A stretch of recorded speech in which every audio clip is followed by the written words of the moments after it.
Welcome to Facts TV News, where everything is true. Water recedes, but maroon groups still stuck. The water of the previously swollen Barnett River have receded a bit, but members of an emergency response team have still not been able to get to 7 people stranded on a patch of land in waters nearby Portobello. Reporters on the scene stated that the members of the group, who appear to be students, do not appear to be any immediate danger. Firefighters and police are at the scene. Police Federation Chairman hospitalized. Chairman of the Jamaica Police Federation, Corporal Will James, has been hospitalized. Reporters were informed that James fell ill while at a conference of the Caribbean Federation of Police Welfare Associations yesterday. Reporters understand that he is being treated at a hospital in Western Jamaica. The nature of his illness and his condition in hospital are not known. A message asking for prayers has since been shared with the rank and file members of the constable force who are represented by the Federation. Veteran broadcaster Barbara Gloudon has died. Veteran broadcaster and theatre legend Barbara Gloudon has died. She died in hospital on Wednesday night. She was a former Jamaica Observer columnist. Gloudon's husband Ansel, a former actor, food technologist, arcade enthusiast, died on April 30. He was 89. Gloudon hosted a radio talk show for 30 years and was chair of the Little Theatre movement. Having received numerous awards and honors, Gloudon was bestowed with the Order of Jamaica in 1992 and in 2012 became a fellow member of the Institute of Jamaica. Man shot dead as he slept. Armed men fatally shot a businessman as he slept at his house in Retirement District in Little London, Westmoreland, Thursday morning. Dead is 59-year-old Kenora Parkinson. Reports from the Little London police are that about 6 a.m., Parkinson's son went outside the house and was accosted by 2 men armed with handguns. The men took the child into the house and fired several shots, hitting the sleeping Parkinson. They stole a TV before escaping in a white Toyota Axo motor car that was waiting in the yard. The police were alerted and arrived to find Parkinson in a pool of blood. The scene was processed and the body removed to the morgue. Investigations are ongoing. Air traffic controllers walk off the job. The island's air traffic controllers are on strike over concerns about a reclassification exercise. It was confirmed by Minister with Responsibility for Information, Robert Montague, in a radio interview on Thursday morning. Morgan said a meeting involving Minister of Finance and the Minister of Transport is to be held very shortly to see how quickly we can resolve the issue. He said Jamaica's airspace is not closed. The controls are being manned by senior management of the Civil Aviation Authority, so flights continue in and out of the country, but we want to resolve this matter as soon as possible, he said. Morgan noted that the air traffic controllers' concerns are similar to that of the National Water Commission NWC workers who walk off the job this week, disrupting water supply for more than 500,000 customers across the island. Government inaction, arrogance causing serious disruption of vital services. The People's National Party has once again criticized the government for not taking necessary actions to prevent strike action of workers of essential services and are calling on them to urgently resolve the issue now developing with air traffic controllers, ATCs, who walked off the job Thursday morning. The island's air traffic controllers are on strike over concerns about a reclassification exercise. Confirming the strike, Minister with Responsibility for Information Robert Morgan had initially said Jamaica's airspace was not closed.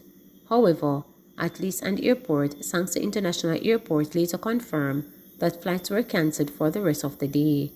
In a statement on Thursday, Tourism Senator Janice Allen called on the Minister of Tourism Edmund Bartlett to lead the charge on behalf of the industry. The ACTs make up a critical sector in the tourism industry, and we can't do without them. Whatever the matters are, they must be addressed with urgency, Allen said. According to the senator, tourists had to scramble to leave Jamaica Thursday morning. She said the tourism industry, trying to recover from the pandemic, cannot now afford any further disruptions. This government has consistently shown a lack of regard for workers, but the industry cannot survive without the workers, as the big companies alone cannot do it, she said. She added that there are no reason why Jamaica could add new flights and have more hotel construction if workers who provide essential services are not trained and their welfare is still taken care of. Meanwhile, opposition spokesman on transport, Michael Phillips, said the strike action and the disruption of Jamaica's air services were preventable had the government acted on several warnings over the past week. Consequently, the Ministries of Finance and Transport must take up full responsibility for the closure of the island's airspace and the massive economic and security fallout which will eventually occur, Phillips stated. He claimed there had been loud rumbles and that there was enough time to hear and settle the issues of concern to the air traffic controllers. The Member of Parliament said that while the government forges ahead with its compensation reform, it is becoming increasingly evident that all levels of public sector workers have either not been adequately consulted or simply been left in the dark. Philip called on the government to immediately convene a conciliatory meeting to ensure a quick return to normalcy. Gloudon pays respect to late Huntsville cop. Leader of the opposition Mark Gloudon visited the Huntsville police station this week to pay his respect to 36-year-old constable Donald Carr, who died in a car accident on the North-South Highway earlier this month. He was joined by Shallow spokesperson for national security, Senator Peter Bunting, St. Andrew Western MP Anthony Hilton, People's National Party Vice President Eugene Kelly, as well as Councillor Patrick Roberts, Carl Blake, Hazel Anderson, and Byron Clark. Gloudon met with Senior Superintendent Kirk Ricketts and Superintendent Damian Manderson after signing the condolence book and then spoke with the superintendents as well as rank and file officers at the station. He expressed his sympathies and solidarity to the St. Andrew South Police Division at the passing of Carr, who had spent 10 years of his career in the division. Gloudon then chatted with a few officers about their state of mind and well-being after losing their colleague. Mother of 5 gets 36 years for defrauding loan agency. A mother of 5 was handed a 36 years prison sentence on Tuesday after pleading guilty to charges involving a plot to defraud a loan agency of approximately $12 million between December 2020 and September 2021. Dubbed the mastermind of the scheme, Cadian Russell was sentenced to 18 months imprisonment at hard labor for 4 counts of uttering forged documents, 2 years imprisonment for 14 counts of obtaining credit by fraud, 1 year imprisonment for forgery, and 1 year imprisonment for conspiracy to defraud. She was also charged with 4 other accomplices. However, they will be sentenced at a later date. Senior parish judge in the Kingston and St. Andrew Parish Court, Marian Cole Montague, while handing down the sentence, disclosed that Ross will only serve 3 years since a number of the sentences are to run concurrently. Russell, along with her co-accused, were able to get a combined sum of $12.5 million in loans from the agency. Additionally, investigations had revealed that Russell, who received a total of $8 million as a result of the scheme, only repaid a total of $1.2 million. However, while standing before the judge, before she could be sentenced, the court was told that Russell was once again caught up in another plot to defraud. This time, it involved collecting money for rent from an apartment she did not own. According to court documents, under the name Marcia Thompson, Russell was able to accumulate a total of $340,000 for both instances when the complainants paid over the money to the rent apartment. This occurred in March. These 2 charges resulted in Russell's bail being rescinded, and she was escorted to court in handcuffs. Russell also pleaded guilty to the new charges of obtaining money by false pretense and conspiracy to defraud. Unable to hide her shock that Russell would commit another crime of the same nature while on bail, Cole Montague stated, "Miss Russell, you hear me shocked just now because you're on bail and awaiting sentencing from me. Is it that you're trying to push my hand to send you straight to prison? You're doing a fantastic job at that. If that is your goal, that's your work towards, hats off to you. Do you see a bed at South Camp Adult Correctional Center that you like? Responding, Russell told the judge that she was not aware that the apartment was not legal. I have a friend. She was the one who asked me to assist her because she told me that the apartment was her relative's, and I did assist her by going and collecting the funds.